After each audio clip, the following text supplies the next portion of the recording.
The General Staff of the Armed Forces of Ukraine announced the start of the Russian offensive in the east of the country. The Kremlin has been gearing up for this assault for weeks.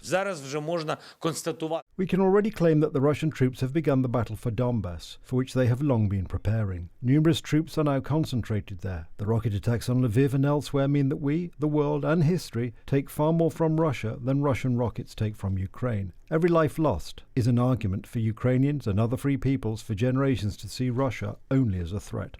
In the embattled Luhansk region, in eastern Ukraine, the worst situation is in the villages of Kremina, Popasna and Rubisna. The Russians have damaged a high-voltage line, as a result of which almost the entire Luhansk region is without electricity. There are 215 towns and villages without electricity. The enemy continues offensive operations in the east to establish total control over the Donetsk and Luhansk regions and maintain a land corridor with the temporarily occupied Crimea. Missile attacks on civilian targets throughout Ukrainian territory are incessant. Authorities in the Luhansk region have appealed to residents to evacuate as soon as possible before this becomes impossible.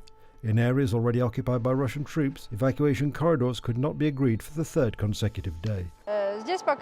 It is still quiet here compared to the other cities. Many people have left, the city is empty. There are still sirens and explosions, but the city is still intact.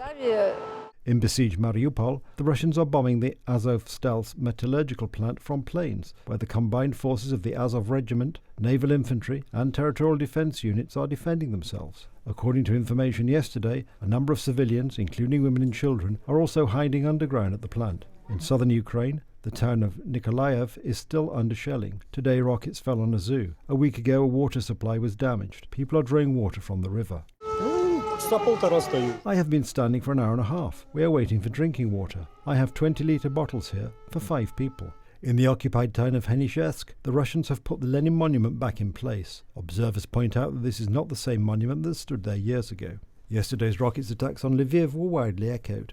Russia claims to have destroyed ammunition stores supplied from the west with these attacks. In the vicinity of Lviv, 124 combined logistics centers were attacked with rockets. Large stocks of ammunition donated for the last 6 days by the United States and European countries were destroyed. This is not confirmed either by the Ukrainians or by the United States Department of Defense. The residents of the city believe that this is how the enemy wants to intimidate them. The purpose of the attacks is to scare people, so that they live in fear, in panic. When we are at war with such an insidious enemy, unfortunately, there are no safe places in Ukraine today, because rockets are flying from everywhere. But I think that our homeland protects us. Since the first day of the invasion of Ukraine, the losses of the armed forces of the Russian Federation have already reached 20,800 soldiers, 169 aircraft, 802 tanks, and more than 2,000 armoured vehicles. Ukraine conducted its 5th prisoner exchange with Russia. 76 people returned home, among them 16 civilians, 50 soldiers, and 10 officers.